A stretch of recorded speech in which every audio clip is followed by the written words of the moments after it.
खबर शामिल करते हैं खेल के मैदान से। नेशनल टी20 कप खैबर पख्तूनख्वा ने एक दफ़ा फिर से जीत लिया। नेशनल टी20 कप के फाइनल मैच में खैबर पख्तूनख्वा ने सेंट्रल पंजाब को 7 विकेटों से शिकस्त देकर टाइटल अपने नाम कर लिया। खैबर पख्तूनख्वा ने सेंट्रल पंजाब की जानिब से दिया गया 149 रन का हदफ इफ्तिखार अहमद की जारहाना बल्लेबाजी की बदौलत इनिंग्स के 18वें ओवर में ही हासिल कर लिया।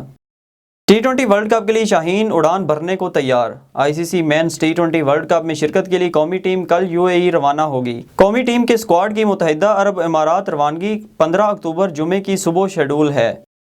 यकीन है कि टी20 वर्ल्ड कप जीत कर आएंगे। लाहौर में वर्चुअल प्रेस कॉन्फ्रेंस करते हुए बाबर आजम ने कहा कि जो भी खिलाड़ी टीम में आया वो कारकर्दगी दिखा कर आया है। सीनियर खिलाड़ियों का ड्रेसिंग रूम में बहुत फ़ायदा होता है। जो खिलाड़ी नए आए हैं उनको भी साथ लेकर चलेंगे। पुरइत्माद होना ज़रूरी होता है।